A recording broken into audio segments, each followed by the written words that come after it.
अपना पहला पीतल मुझमें और दूसरा वही पिछली बार कंपनी ने और शहर मुरादाबाद ने आप लोग के 30 परिवार रोज में पहनने के लिए वही निकाली थी। प्यारी से आपके लिए अल्टीमेशन होगी, आप लोगों ने बहुत करी थी। इस बार भैया मूर्ति की जगह ये निकालिए प्यारी सी आप लोगों के लिए भाई गले की अल्टीमेशन चैन।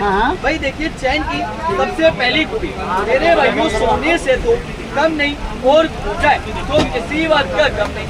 सोना चांदी पहनने की चाहत करने वाली वो भाई और वो मेरी माताएं बहनें 2 मिनट चैन पे गौर करें। देखिए भैया चैन की सबसे पहली इसे बोलते हैं कलयुग का दूसरा डुप्लीकेट सोना और कभी नहीं बनेगा मेरे भाई आप लोगों को। अब देखिए भैया